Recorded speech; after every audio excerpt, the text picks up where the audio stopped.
Beverly Wilkins is a woman who used to be a professor at Missouri's Harris-Stowe State University. She worked there for 8 years, with each year having seen praise in her employment reviews conducted by the school. The school in question has been called a historically black school, and it apparently houses some extreme black supremacists. Letitia Smith, who would later become dean, was even criticized before she took over the school. She was a co-chair of the education department and had an anonymous faculty member who had complained to the university that Smith had proclaimed their belief in black power. An official told the anonymous faculty member to drop it or their tenure would be jeopardized. The university would never investigate these claims of racism. Letitia Smith never forgot about this incident, and she believed that Wilkins was the person who filed the complaint. Perhaps she was. In any case, Smith immediately set to exacting her revenge and going through the motions to get her fired. Smith put Wilkins' name on a termination list, supposedly to cut expenses. 2 other people were let go as well, and their positions immediately rehired for more than the cost of the original people. Clearly, this was not a budgetary concern. There is also a policy of seniority at Harris-Stowe, and this policy was disregarded. Initially, Wilkins was going to be allowed to finish her school year, but apparently plans changed. Wilkins claimed that when she was fired, a university official was assigned to personally escort her out, and that this official went through her files and ripped pictures from the wall.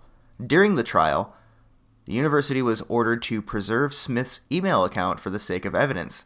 The account was then deleted, which the court decided was an act of guilt and admission.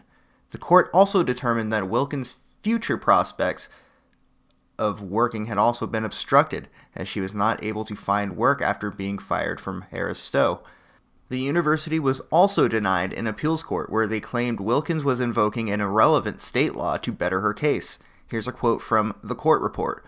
"We reject the board's contention that because Wilkins was deeply motivated to work at HSSU to shape and guide future educators, she somehow is not entitled to damages as a result of the board's discriminatory and unlawful conduct. We instead find that Wilkins' termination from a position that was a significant component of her life increased her intangible damages and did not limit the recovery of her economic losses."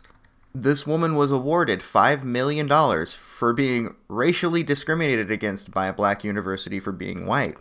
We actually have a case of institutionalized black racism against a white person, and she took it to court, so good for her. I would be just as much on this person's side as I would on the other side if it was a black person suing a historically white school for pulling this shit.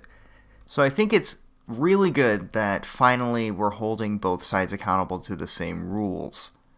So that's a start, and hey, $5 million, this woman doesn't have to work another day in her life, so good for her. She clearly didn't need to deal with that type of bullshit, and neither do any of us. So stand your ground, people. And that's all I really got for today. So thanks everyone for watching, and let me know what you guys think in the comments below, and I'll see you all later.